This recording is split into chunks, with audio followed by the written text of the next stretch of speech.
दोस्तों प्रदीप गिरी 11th-12th academy इस channel में आपका बहुत बहुत स्वागत है। हमने ऑलरेडी गिरी ट्यूटोरियल के चैनल पे मैथ्स 1 का पार्ट 1 के हमने lesson number first, lesson number 2 and मेरे लेसन नंबर 3 भी दोस्तों स्टार्ट हो चुके हैं, तो वहां से आप कवर कर सकते हो। पार्ट 2 का जो सिलेबस होता है दोस्तों थोड़ा सा अलग होता है, इसलिए यहाँ पे एक लंबा टाइम जा रहा है, पर मैं कोशिश करूंगा कि पार्ट 2 के सिलेबस को ही थोड़ा जल्दी एक अच्छे स्टेज पे पहुंचा दूं। पर अभी भी ये सिलेबस सही चल रहा है, अभी आपके कॉलेज स्टार्ट नहीं हुए, फिर भी अगर कॉम्प्लेक्स नंबर के हम एंड पार्ट पे चल रहे हैं, मतलब एक दो वीडियोस और आएगा जिससे आपका नेक्स्ट एक्सरसाइज भी कवर हो जाएगा। आज ये 1.3 एक्सरसाइज पूरी तरह से दोस्तों खत्म हो रहा है, जिसमें हम क्वेश्चन नंबर 8 और क्वेश्चन नंबर 9 दोस्तों सॉल्व करने वाले हैं। और मैं सभी को एक बार फिर से बता दूं कि जिन क्वेश्चंस को मैं सॉल्व कराता हूं, जिन क्वेश्चंस को मैं बोर्ड के ऊपर सॉल्व करवा रहा हूं, वो क्वेश्चंस अगर आप सॉल्व कर लोगे तो देखना आप अपने एग्जाम में अच्छे मार्क्स स्कोर करोगे, आउट ऑफ मार्क्स आपको मिलेगा। इसलिए जो और कहीं पे अगर मैं कुछ होमवर्क दे रहा हूं तो प्लीज आप उससे भी ट्राई करो, सॉल्व करने की कोशिश करो, जिससे आपका मैथ्स बहुत स्ट्रांग हो जाएगा।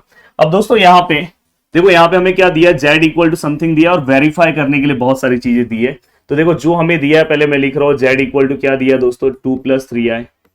अब मैं जब वेरीफाई करने वाली चीजों को अगर मैं देख रहा हूं तो वहां पे मुझे एक चीज दिखाई दे रहा है, कॉन्जुगेट ऑफ z बार बार दिखाई दे रहा है। तो मैं इसका कॉन्जुगेट अगर निकालने जाऊं, कॉन्जुगेट मतलब जैसे हम बार लेते हैं z बार, तो यहाँ पे क्या आएगा दोस्तों, 2i वाला साइन चेंज हो जाएगा, तो यहाँ पे क्या -3i, ये हमने लिख दिया। अब दोस्तों मैं इस तरह के क्वेश्चंस को क्या कर सकता हूँ, सॉल्व कर सकता हूँ। तो ये मैं इसे इक्वेशन नंबर सेकेंड दे दे रहा हूँ और इसे इक्वेशन नंबर फर्स्ट दे दे रहा हूँ। अब देखो मैं पहला पार्ट ले रहा हूँ, फर्स्ट पार्ट, z बार का एक और बार है, मतलब कॉन्जुगेट का एक और कॉन्जुगेट है, इक्वल टू z, हमें ये प्रूफ करना है। तो देखो मैं इसे कैसे प्रूफ कर रहा हूं। तो सबसे पहले z है मेरे पास, z मेरे पास क्या है दोस्तों, 2 + 3i, ये मेरा समझो इक्वेशन नंबर थर्ड हो गया। और मुझे इसी का बार निकालना है दोस्तों, मतलब कॉन्जुगेट निकालना है, तो 2 - 3i। और दोस्तों यहाँ पे मुझे डबल कॉन्जुगेट है, मतलब फिर से इसका कॉन्जुगेट निकालना है, मतलब ये जो कॉन्जुगेट था उसके ऊपर फिर से कॉन्जुगेट है, और फिर इसका ये देखो एक कॉन्जुगेट के ऊपर कॉन्जुगेट, मतलब ये फिर से चेंज हो जाएगा। तो यहाँ पे क्या आ जाएगा दोस्तों, आई वाला पार्ट चेंज होके यहाँ पे ये आ जाएगा। और अगर आप इसे ध्यान से देखोगे, क्योंकि आपको ये दोनों को सेम करना, तो ये है और ये है, तो आप यहाँ पे लिखोगे फ्रॉम थर्ड एंड फोर्थ, तो आपको एक चीज दिख रहा होगा, z डबल बार जो है दोस्तों किसको इक्वल है, z को इक्वल है। देखो यहाँ पे इसका आंसर मैच हो गया है, तो मैं यहाँ पे पहला प्रूफ हमारा दोस्तों हो गया। बहुत ही सिंपल है, ये बहुत सिंपल है दोस्तों, इसलिए मैंने बोला कि इस एक्सरसाइज में आपको पोलर फॉर्म बहुत अच्छे से करना चाहिए। पोलर फॉर्म आपके एग्जाम के लिए बहुत ज्यादा इंपॉर्टेंट है, ये भी आप कर लो, अगर एक दिया हुआ है तो आपको करना चाहिए। अब देखो सेकेंड वाला जो दिया है, ये देखो ये मॉड है, मॉड का स्क्वायर है। अब मैं क्या करूंगा, सबसे पहले ये वाला पार्ट सॉल्व करने की कोशिश करूंगा, z इंटू z बार। तो z क्या है हमारा दोस्तों, अगर मैं फर्स्ट पे देखूं तो 2 + 3i है, और z बार क्या है दोस्तों, देखो यहां से देख रहा हूं तो क्या है, 2 - 3i, 2 - 3i। और दोस्तों आपको पता है ये a + b, a - b का फॉर्मूला है, तो यहाँ पे दोस्तों पहले वाले का स्क्वायर आएगा, बीच में माइनस, और फिर दोस्तों यहाँ पे दूसरे वाले का स्क्वायर आएगा। तो यहाँ पे देखो मैं इसे ब्रैकेट में फॉर्मूला भी लिख दे रहा हूँ, a² - b² equal to a + b और a - b। अगर इस तरह से है a + b, a - b है, तो आप इस तरह से कन्वर्ट कर सकते हो। अब फाइनली यहाँ पे दोस्तों क्या होगा, 2 का स्क्वायर 4, 3 का स्क्वायर दोस्तों क्या होगा, 9 होगा, और यहाँ पे क्या है, i का स्क्वायर।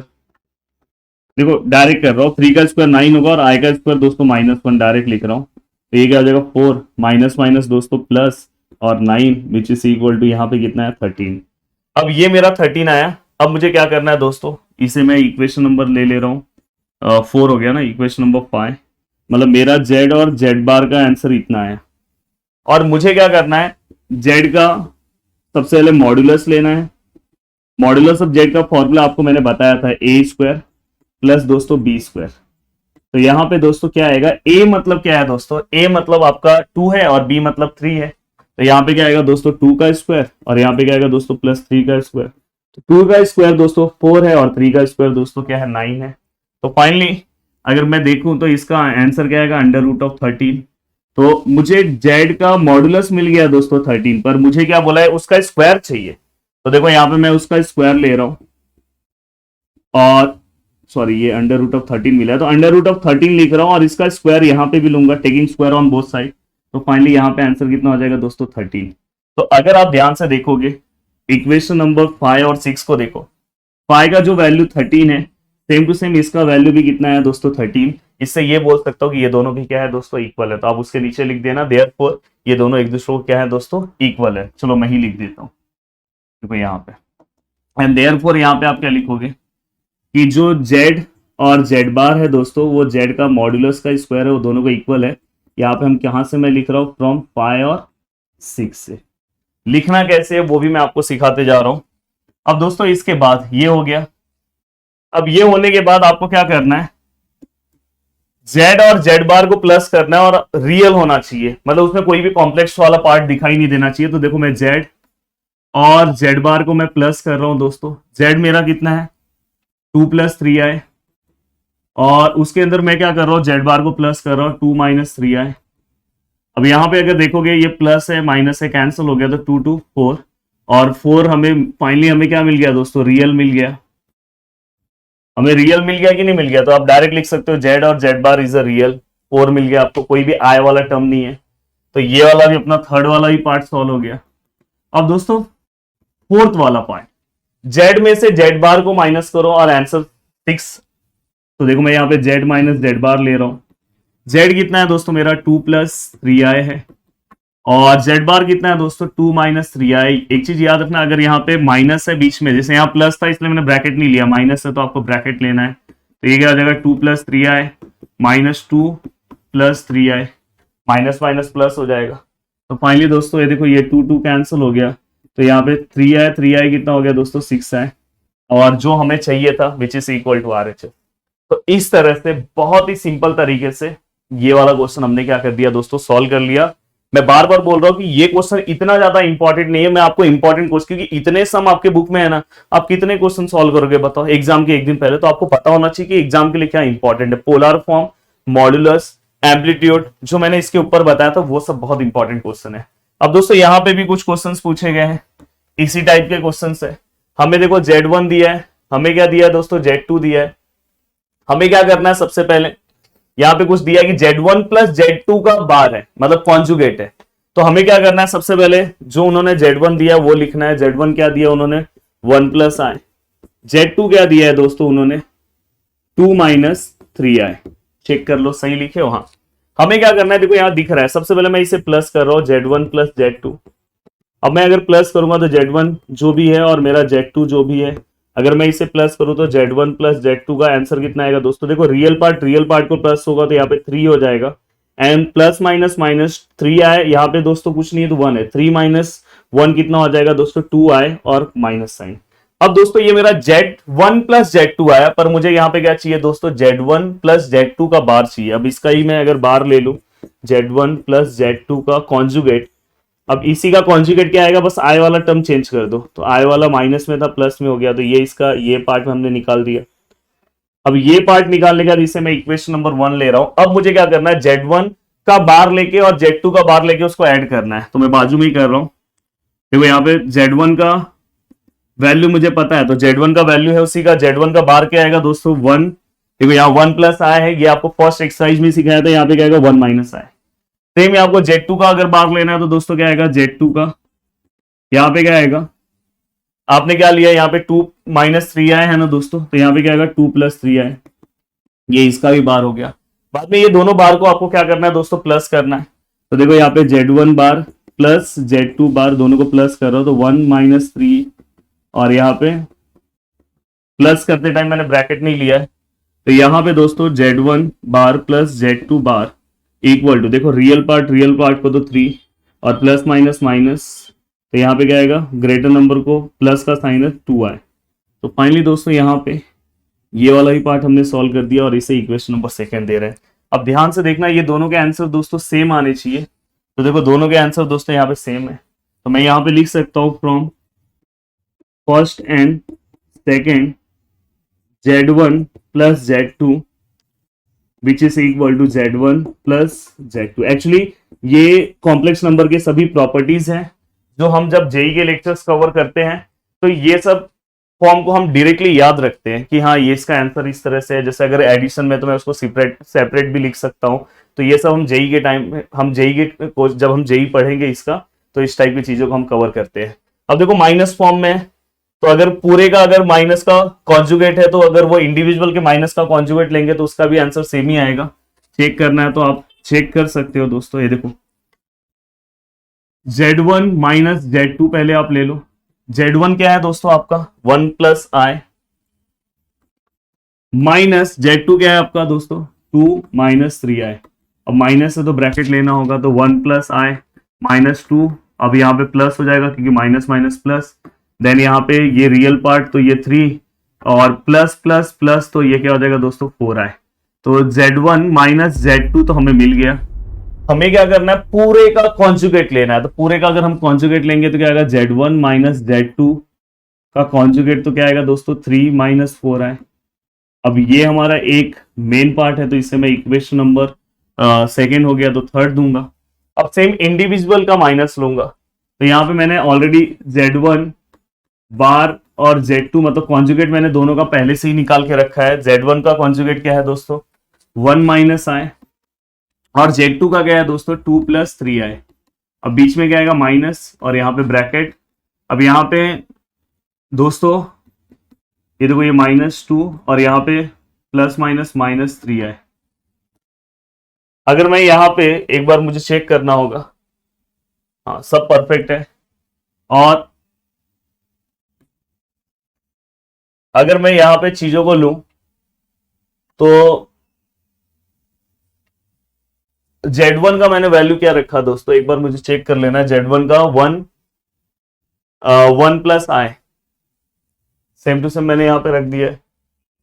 और Z2 का वैल्यू क्या रखा है दोस्तों 2 प्लस 3i, ये भी मैंने सही रखा है 2 प्लस 3i, हाँ माइनस का, हाँ। अब यहाँ पे जैसे ये साइन जाएगा तो यहाँ पे माइनस आएगा, परफेक्ट है। और दोस्तों यहाँ पे इसका साइन चेंज होगा, यहाँ पे minus minus plus minus minus हो जाएगा। तो दोस्तों यहाँ पे ये तो परफेक्ट है, एक बार मुझे इसको चेक कर लेना चाहिए। तो Z1 माइनस Z2 जो है Z1 कितना है हमारा 1 प्लस आई, Z2 कितना है 2 माइनस 3i, परफेक्ट है। तो यहाँ पे हाँ देखो यहाँ पे एक गड़बड़ हुआ है, यहाँ पे एक देखो मुझे तुरंत आपको ऐसे समझ में आएगा, यहाँ पे एक गड़बड़ हो गया मेरा। देखो यहाँ पे जब मैंने यहाँ पे जो वैल्यूज लिखी तो देखो 1 माइनस 2 आए, 1 माइनस 2 दोस्तों -1 होता है, मैंने वहां पे गलती से 3 लिख दिया। तो अगर कभी आप बहुत अच्छे से मैथ्स पढ़ते हो ना तो आपको अपनी गलतियां तुरंत आगे समझ में आएगी। वहीं पे मुझे क्लिक हो गया कि कुछ तो मिस्टेक यहाँ पे हुआ है। तो यहाँ पे क्या आएगा दोस्तों यहाँ पे -1 और यहाँ पे भी क्या हो जाएगा दोस्तों -1। तो बस ये वाला साइन चेंज होगा तो -1 ही रहेगा। सेम यहाँ पे देखो ये दोनों को अगर सॉल्व करूंगा तो -1 और -4 आए, तो ये भी हो गया। तो ये Z1 और Z2 तो ये भी हो गया अपना दोस्तों, और यहाँ पे क्या हो गया 4।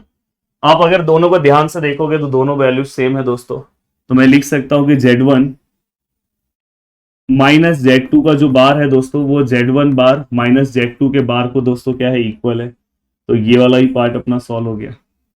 अब सेकेंड वाला पार्ट भी हमने क्या कर दिया दोस्तों सॉल्व कर दिया। पार्ट नंबर थर्ड पे जब मैं आऊंगा तो आपको क्या ध्यान रखना है दोस्तों, देखो Z1 और Z2 जो है दोस्तों दोनों का पहले मुझे क्या करना होगा मल्टीप्लाई करना होगा, देन मैं उसका कॉन्जुगेट ले सकता हूं। तो पहले आप डायरेक्ट ऐसा नहीं कि Z1 बार ले लो और Z2 बार लेके मल्टीप्लाई कर दो, रॉन्ग हो जाएगा। Z1 और Z2 को पहले आप मल्टीप्लाई कर दो। Z1 क्या है हमारा दोस्तों 1 प्लस आई, Z2 क्या है हमारा दोस्तों 2 माइनस 3i। अब दोस्तों ये दोनों को अगर आप मल्टीप्लाई करना तो मैंने आपको सिखाया 1 इंटू 2 2, 1 इंटू 3 3i और 1 into I into 2 2i plus plus plus i into 3 square plus minus minus. जिस दो नंबर को मल्टीप्लाई करते हो वो दोनों नंबर का साइन रीड करो। देन यहाँ पे क्या होगा दोस्तों 2, यहाँ पे क्या आ जाएगा दोस्तों माइनस आई आ जाएगा, देखो minus plus minus 3i minus 2i 1i मतलब i, और यहाँ पे -3 और i स्क्वायर मतलब -1। तो दोस्तों ये 2 माइनस आई माइनस माइनस प्लस 3, तो ये रियल पार्ट है तो प्लस हो जाएगा, तो क्या आ जाएगा 5 माइनस आई।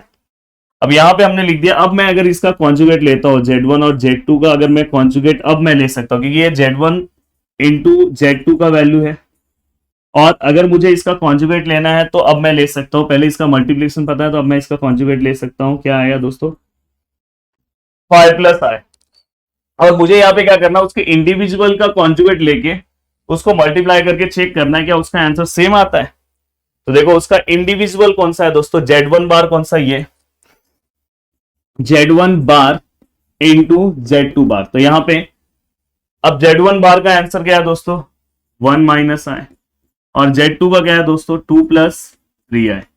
अब आपको चेक करना है कि देखो 1 इंटू 2 2 होगा, 1 इंटू 3 3i होगा, i इंटू 2 माइनस 2i, और i इंटू 3i स्क्वायर और प्लस माइनस माइनस। तो यहाँ पे क्या हो जाएगा दोस्तों 2, और ये 3i माइनस 2i क्या होगा प्लस i, और यहाँ पे 3 और i स्क्वायर मतलब -1, तो ये 2 प्लस i, और यहाँ पे माइनस माइनस प्लस मतलब 3, और ये रियल पार्ट को प्लस हो जाएगा 3 plus i, Z1 bar into Z2 बार। तो दोस्तों यहाँ पे अगर आप ध्यान से देखोगे ये भी प्रॉपर्टी है जेई के अंदर हम यूज करेंगे, देखो दोनों के आंसर सेम है। तो आप इसे इक्वेशन नंबर 4 तक पहुंचे तो आप इसे इक्वेशन नंबर 5 ले लो, और इसे इक्वेशन नंबर 6 ले लो, और लिख दो कि फ्रॉम 5th और 6 ये दोनों का आंसर क्या है दोस्तों, सेम है। अब हम लास्ट पार्ट पे पहुंचने वाले हैं, और लास्ट पार्ट को हम देखने वाले हैं जो कि मैं यहां पे बताना चाहता हूं क्योंकि जगह नहीं है। अब लास्ट पार्ट यहां पे क्या है दोस्तों, Z1 है और Z2 है। आपको क्या लेना, पहले दोनों को डिवाइड करके आंसर निकालो, देन उसका आपको क्या करना है दोस्तों, बाहर निकालना है। ऐसा नहीं कि पहले ही बाहर निकाल लेना, पहले उसको जैसे हमने मल्टीप्लाई में किया, पहले मल्टीप्लाई किया देन उसका हमने क्या किया, कॉन्जुगेट निकाला। तो यहां पे आपको Z1 का वैल्यू पता है दोस्तों 1 प्लस i, Z2 का वैल्यू पता है दोस्तों 2 माइनस 3i। याद करो लेक्चर नंबर स्टार्टिंग में ही मैंने बताया था कि अगर डिवाइड में कोई भी वैल्यूज है तो हम उसका कॉन्जुगेट से मल्टीप्लाई और डिवाइड करके सम सॉल्व करते हैं। ये सम कैसे सॉल्व होता है, इसका जो भी कॉन्जुगेट है 2 माइनस 3i और 2 माइनस 3i, पर हम क्या करेंगे यहाँ माइनस है तो यहाँ पे प्लस लेंगे। अब आप इस सम को पहले पूरा सॉल्व करो, सॉल्व करने के बाद हम देखते हैं कि इससे हमें क्या करना है। अगर मैं जब इसे सॉल्व करूंगा तो देखो नीचे तो मुझे पता है कि पहले का स्क्वायर माइनस दूसरे का स्क्वायर, ए माइनस बी, ए स्क्वायर माइनस बी स्क्वायर का फॉर्मूला, और ऊपर दोस्तों क्या होगा, क्रॉस मल्टीप्लीकेशन होगा, क्रॉस मल्टीप्लाई नहीं, 1 into 2 2, 1 into 3i 3i, i into 2 2i, और i इंटू 3 3i का स्क्वायर। अब फाइनली अगर मैं देखूं तो यहाँ पे क्या आएगा 4, यहाँ पे क्या आएगा दोस्तों 9i स्क्वायर। एक बार मैं चेक कर लूं मैंने मल्टीप्लीकेशन सब प्रॉपर किया है, यस परफेक्ट है। देन ये अब देखो ये दोनों को करूंगा तो यहाँ पे क्या आएगा दोस्तों 5i, और यहाँ पे क्या आएगा 3i स्क्वायर मतलब क्या होगा दोस्तों -1। देन दोस्तों यहाँ पे क्या आ जाएगा 2 प्लस 5i, और यहाँ पे -3, यहाँ पे 4 -9 और i स्क्वायर मतलब -1। तो यहाँ पे क्या हो जाएगा, देखो ये दोनों को आप सॉल्व कर सकते हो। तो यहाँ पे 2 माइनस 3 कितना होगा दोस्तों -1, और प्लस 5i, और यहाँ पे दोस्तों यहाँ पे अगर आप देखोगे तो 4 माइनस माइनस प्लस 9, तो फाइनली क्या होगा -1 प्लस 5i, और यहाँ पे क्या हो जाएगा दोस्तों 13। और अगर मैं इसे और अच्छे से लिखूं तो Z1 upon Z2 equal to, देखो 13 में आप दोनों को दे देना चाहिए 13 क्योंकि मुझे कॉन्जुगेट लेना है, तो ये 13 यहाँ पे भी दे दिया और 5 अपॉन 13 भी दे दिया दोस्तों, और यहाँ आए। और अगर मैं इसका कॉन्जुगेट निकालू, क्योंकि इसका पूरे का अगर मैं कॉन्जुगेट निकालू, देखो Z1 और Z2, और मेरे को ऐसा ब्रैकेट लेके तो कॉन्जुगेट लिखना होगा, तो ये पूरे का कॉन्जुगेट कहलाएगा। नहीं तो अगर मैं बस बिना ब्रैकेट का लूंगा तो बस वो Z1 का कहलाएगा। तो अब इसका कॉन्जुगेट क्या आएगा -13, ये प्लस का क्या है माइनस है 5 है, और अपॉन क्या है 13i। ये हो गया आपका, अब ये पार्ट हो गया आपका। अब सेम टू सेम देखो आप वहां पे इंडिविजुअल को होगा, देखो यहाँ पे ये आपने निकाल दिया। अब Z1 बार Z2 बार वैसा आंसर आपको निकालना है और चेक करना है कि उसका क्या आंसर आ रहा है। तो देखो यहाँ पे मैं सॉल्व कर रहा हूँ, Z1 बार अपॉन Z2 बार। Z1 बार का आंसर क्या है दोस्तों, देखो आपने यहीं पे निकाला है। Z1 बार क्या है यहीं पे, देखो Z1 बार क्या है दोस्तों 1 माइनस i और 2 प्लस 3i। बहुत अच्छे से ध्यान दो, चीजें सभी समझ में आएगी। अब देखो यहाँ पे, अब मैं आपको पता है इसका रूल कि आपको कॉन्जुगेट लेना है। ये देखो यहाँ पे मैं कॉन्जुगेट ले रहा हूँ, कॉन्जुगेट माइनस फॉर्म में आएगा। देखो कॉन्जुगेट मैंने ले लिया, प्लस है इसलिए माइनस है। नीचे आपको पता है कि 2 का स्क्वायर आएगा और 3i का स्क्वायर आएगा, और ऊपर जस्ट मल्टीप्लाई होगा 1 into 2 2, 1 into 3i 3i, i into 2 2i, और i into 3i square minus minus दोस्तों प्लस मल्टीप्लाई बहुत अच्छे से करना, क्योंकि ये आई का पूरा फंडा है, कभी कभार मिस्टेक होने के चांसेस रहेंगे। अब देखो माइनस माइनस प्लस, तो ये डायरेक्ट मैं 5i लिख सकता हूँ, ये 3i² मतलब -1, 2 का स्क्वायर प्लस 3 का स्क्वायर 9, और i का स्क्वायर डायरेक्ट -1 लिख दे रहा हूँ दोस्तों। तो यहाँ पे ये क्या हो जाएगा 2 और -5i प्लस माइनस माइनस, और यहाँ पे देखो 4 माइनस माइनस प्लस 9। तो फाइनली इसे मैं कैसे लिख सकता हूँ, देखो ये दोनों का कैलकुलेशन क्या आएगा, -1 प्लस माइनस माइनस 3 - 2 1, और ग्रेटर नंबर का साइन माइनस है, -5 है, और यहाँ पे दोस्तों 13। और अगर मैं इसे अलग अलग तरीके से लिखूं तो ये देखो -1/13 -5/13i। तो ये हमारा दोस्तों Z1 बार अपॉन Z2 बार का आंसर है। अब आप चेक करो ये दोनों आंसर मैच हुए क्या। देखो -1/13 -5/13i सेम आंसर है। तो इससे ये पता चलता है कि ये भी दोस्तों क्या हो गया, वेरीफाई हुआ। और वेरीफाई वाले क्वेश्चन में आपको एक चीज याद रखना, कि हो सकता है कभी कभार नहीं भी इक्वल हो, क्योंकि वेरीफाई के क्वेश्चन में ये चीज हो सकता है कभी कभार वो इक्वल ना हो, तो उससे आपको ज्यादा टेंशन लेने की जरूरत नहीं है, क्योंकि वेरीफाई बोला है। हाँ, अगर कहीं पे अगर प्रूफ बोला होता तो 100% दोस्तों वो इक्वल होता। तो यहाँ पे हमने ये आज हमारा 1.3 एक्सरसाइज पूरे अच्छे तरीके से कंप्लीट कर दिया। उम्मीद कर रहा हूं कि आप बहुत अच्छे तरीके से इंजॉय करके मैथ्स को पढ़ रहे होंगे। अब चलते हैं, नेक्स्ट लेक्चर में मिलूंगा मैं आपको 1.4 एक्सरसाइज के साथ, और देन इसके बाद जल्दी ही हम सीक्वेंस एंड सीरीज भी स्टार्ट करेंगे, क्योंकि आपके एग्जाम में दोस्तों उल्टा पुल्टा सिलेबस आने वाला है। तो मैं इसलिए फटाफट सिलेबस आपको कवर करके दे रहा हूं। किसी के पता चला किसी का सीक्वेंस एंड सीरीज आ गया, किसी का सबसे पहले डिटर्मिनेंट ही चालू हो जाता है, तो इसलिए मैं ट्राई कर रहा हूं कि जल्दी जल्दी सिलेबस को आपको कवर करा के दे दूं। वीडियो को देखने के लिए दिल से थैंक यू सो मच दोस्तों। मिलते हैं नेक्स्ट लेक्चर में। जय हिंद दोस्तों।